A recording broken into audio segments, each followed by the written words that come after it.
Oi pessoal, tudo bem com vocês?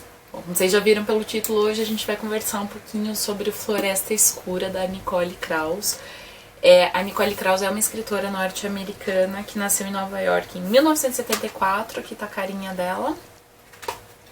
E esse livro foi publicado pela Companhia das Letras faz alguns meses, foi traduzido pela Sarah Hohenhagen, alguma coisa assim, não sei direito como que fala.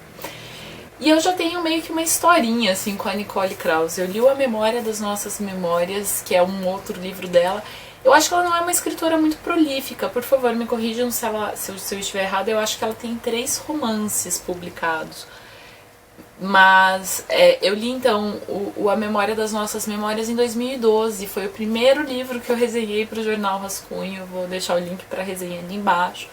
Eu não cheguei a fazer vídeo pra ele no canal na época, mas eu mencionei ele no meu vídeo de favoritos de 2012.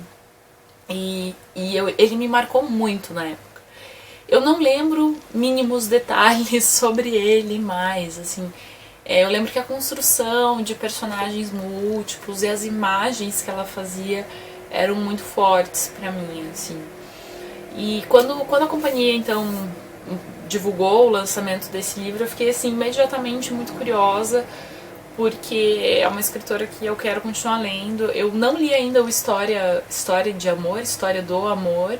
Eu sei que tem muita gente que gosta e tá na minha lista, mas eu me apaixonei por esse livro aqui. Foi uma das leituras mais legais que eu fiz esse ano, aquele tipo de livro que quando eu terminei eu ainda tava pegada, ainda não conseguia, assim, tirar da mão, assim. Eu reli alguns trechos e fiquei com ele, assim, mais um tempo.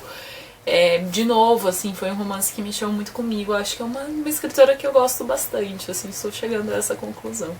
Bom, então vamos falar um pouquinho mais sobre ele. Eu não sabia muita coisa, assim, eu não me preocupei muito em ler sinopses antes de ler, porque eu fui meio que pelo nome dela, assim. E é um livro que me surpreendeu de diversas formas, assim. Ele começa com uma citaçãozinha do Kafka, que eu achei interessante, porque eu ando lendo Kafka esse ano. Talvez vocês tenham um vídeo aí no canal, tem uma sériezinha discutindo aí alguns textos do Kafka. Achei curioso. E a gente então começa o livro e a gente tem 2 personagens e as histórias vão se intercalando. Então um capítulo fala sobre um personagem, um capítulo fala sobre a outra e por aí vai. O primeiro capítulo começa da seguinte forma. Na época em que desapareceu, Epstein já morava em Tel Aviv e havia 3 meses. Ninguém tinha visto seu apartamento. Uma das filhas, Lucy, fora visitá-lo com os filhos, mas Epstein os instalara no Hilton, onde os encontrou para um farto café da manhã, em que só bebericou o chá. Então a gente já sabe que tem esse cara que desapareceu. Aos poucos a gente descobre que ele já é uma pessoa um pouquinho mais de idade, que ele tinha sido muito rico, morava nos Estados Unidos, era judeu, e que a gente está nesse momento em que ele desapareceu, a família não consegue mais encontrar ele. E ele já estava tendo um comportamento estranho, porque ele estava aposentado, tinha se separado da mulher, e ele estava meio que se desfazendo de coisas. Ele estava dando coisas, objetos assim mais preciosos, objetos mais caros de presente. Ele estava meio assim esquisitão. Uma coisa que eu achei muito interessante é a menção a uma barata na primeira página ainda. Uma barata passou bem à vontade pelo piso frio. Vindo da citação do Kafka, a barata me lembra a metamorfose. Ainda que sim, gente, o Kafka nunca deixa claro que é uma barata, o inseto a que se refere a metamorfose. E existem várias teorias, aparentemente, uma espécie de besouro, não sei. Pra mim, lendo esse barato aqui, me remeteu a uma imagem de Kafka da mesma forma. E, enfim, a gente vai acompanhando, então, a gente já sabe que esse cara desapareceu desde o começo, só que a gente vai acompanhar, então, o que aconteceu, né, aos poucos. E esse narrador é um narrador em terceira pessoa.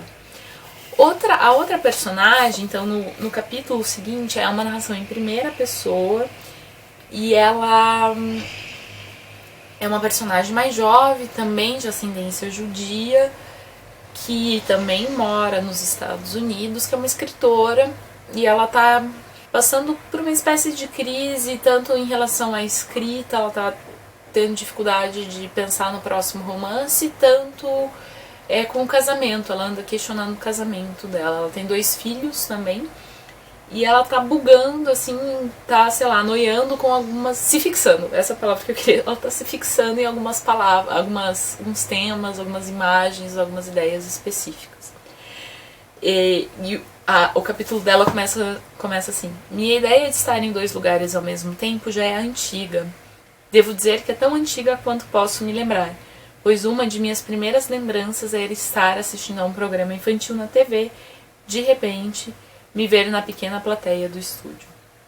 E ela é uma personagem, então, que por, assim, vários motivos, fica fixada no Hotel Hilton de Tel Aviv. Ela já tinha ido pra lá várias vezes, e ela fica sabendo de um episódio de suicídio que aconteceu no hotel, e ela fica meio noiada. Ela pensa, então, hora de ir pra lá e ver se eu consigo desenvolver, que talvez meu próximo romance seja sobre o hotel e as experiências ali que existiram no hotel e tal.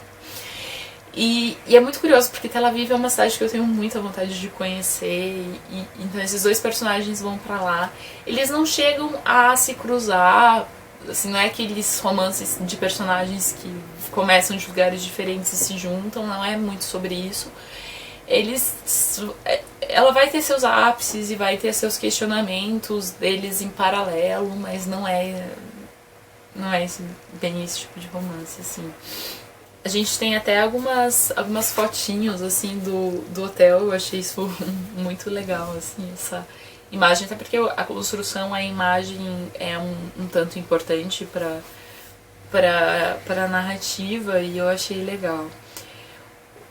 Então a gente tem a narrativa da escritora vai se desenvolver a partir de um encontro que ela tem com um cara que aparentemente é professor de uma universidade. Ela não entendeu muito bem porque que ele queria falar com ele.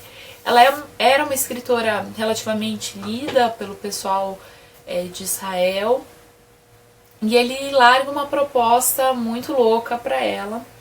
E daí que foi muito engraçado eu estar lendo Kafka, porque ele começa a contar toda uma teoria da conspiração, uma ideia super maluca de que Kafka não tinha morrido quando ele morreu na Europa, que ele tinha feito uma morte por aparências e se mudado para Tel Aviv, e que ele teria continuado sua obra em Tel Aviv, e que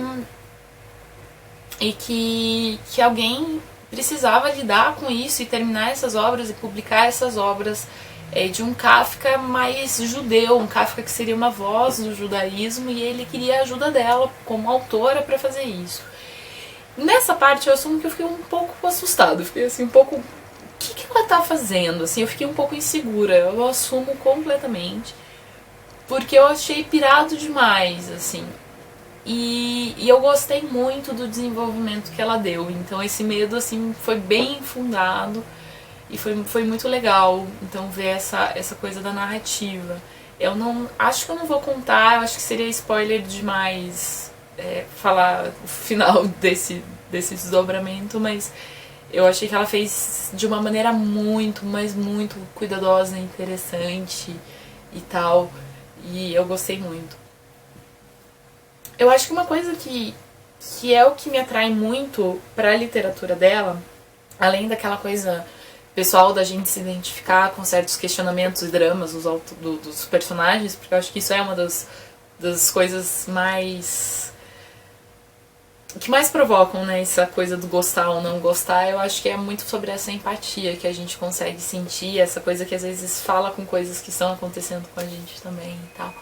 Mas uma coisa que eu gosto muito, muito mesmo da escrita dela é como ela consegue transformar coisas que parecem muito densas e muito filosóficas e muito metafísicas em imagens, em diálogos. Pra mim, parece que a escrita dela é toda muito pensada, assim, é muito cuidadosa, é muito meticulosa. Parece que ela tá pensando o tempo todo na frase que ela tá construindo, e nessa coisa de botar todo esse sentido mais denso, mais psicológico, mais intenso nesses pedaços da narrativa. Ela chega pra mim com muito poder, assim, porque eu fico lendo e eu penso em milhares de coisas que eu já li que ela parece que concatena num parágrafo, e ela tem, assim, o que eu acho que são imagens muito fortes, assim. Eu gosto mais da parte sobre a autora, mas eu acho que a parte sobre esse senhorzinho complementa muito bem. Eu acho que ele dá um ponto de vista diferente. Ele também acrescenta uma camada de história que é muito importante. Mas a parte da autora falou muito diretamente assim comigo e foi bem impressionante pra mim.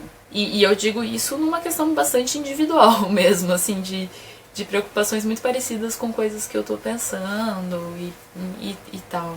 Uma outra coisa que eu acho interessante da obra dela é que ela tem vários daqueles momentos em que parece que o personagem vai chegar naquela epifania, assim, aquelas coisas meio messiânicas e pá, e pá. E ela nem sempre cumpre essa expectativa, o que eu acho muito interessante também. Acho que ela lida muito bem com essa coisa de construir clímax e tal, assim, e eu acho ela bem impressionante por causa disso também. Outra coisa que é muito legal é como ela leva os dois personagens para um cenário de deserto e eu acho que tem esse poder da simbologia do deserto, que permite a gente fazer várias interpretações e várias relações possíveis e, enfim, tudo isso é muito interessante. Eu gosto muito do jeito que ela amarra esses simbolismos, assim. Bom, pessoal, é isso. Acho que era isso que eu tinha pra falar sobre o livro. Gostei muito. Acho que tô sentindo que vai ser uma das melhores leituras do ano. E, enfim, quero reler muito o Memória das Nossas Memórias, porque, né, a pessoa não lembra, a pessoa não tem memória suficiente depois de 6 anos pra lembrar direito do livro. E queria muito ler também o História do Amor. Uma História do Amor. Acho que é isso. E me contem aí embaixo o que vocês acham dela, caso vocês já tenham lido alguma coisa. Espero que vocês tenham gostado do vídeo e até mais.